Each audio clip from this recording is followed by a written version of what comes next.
Donc, je suis Antoine Giffot, écologue au bureau d'études AGED.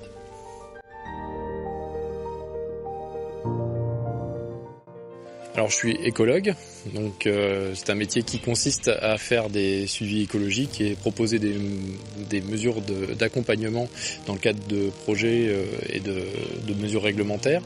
Et sur le parc des Breuses, on accompagne la SEM Territoria dans le cadre de la mise en place des arrêtés préfectoraux de mesures compensatoires.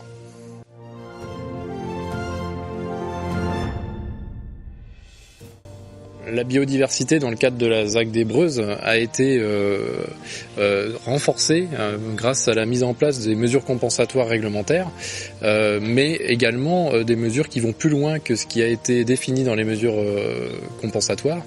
Et la biodiversité sur les Breuses par rapport à avant le projet est beaucoup plus importante, malgré la création de zones totalement artificielles.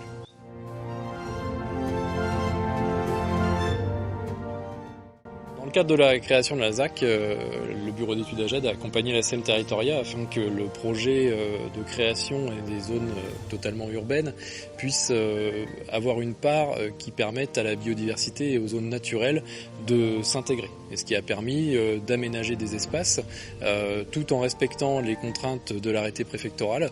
Ça a permis d'aménager des espaces qui permettent de recréer des milieux naturels de façon avec une surface plus importante et une richesse encore plus importante que ce qu'il y avait avant. Donc on peut dire oui que dans le cadre de la ZAC des Breuses, on est dans le cadre d'un projet où l'équilibre homme-nature est totalement respecté.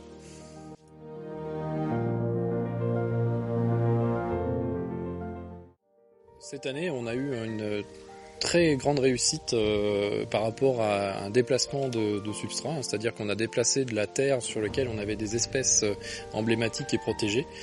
Et grâce à ce déplacement de terre, on a retrouvé une grande population d'orchidées, notamment des orchidées pyramidales ou des orchidées abeilles, des frisses abeilles, donc des plantes très symboliques de la ZAC des Breuses, puisque ça faisait partie des espèces cibles qui devaient être absolument protégées dans le cadre de la création de la ZAC. Et en 2021, sur les zones de compensation, les populations de ces plantes étaient tout à fait satisfaisantes et même beaucoup plus importantes que ce qu'on avait à l'origine.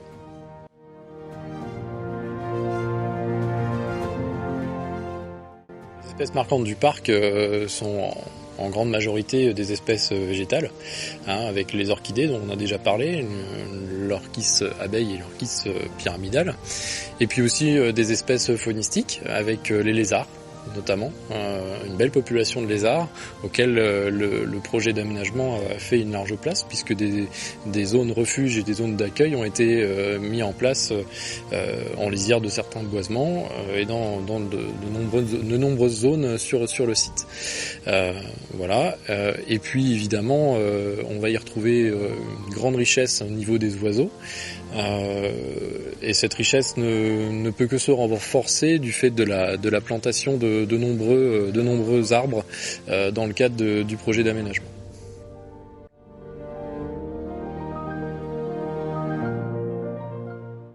Sur la ZAC des Breuses, la SEM Territoria a été guidée dans la mise en place de ces aménagements par une première étude qui a défini les enjeux de la biodiversité.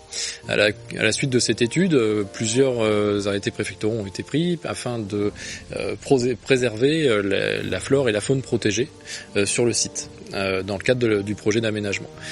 L'objectif du suivi écologique a été en amont des travaux de s'assurer que ces enjeux de biodiversité étaient toujours là. En phase travaux, qui est toujours en cours, de s'assurer que ces enjeux, ces espèces faunistiques et floristiques sont préservées, sont protégées par la mise en place de zones refuges, par la mise en place de méthodes qui permettent d'éviter d'impacter sur les reproducteurs, par exemple, ou sur les jeunes.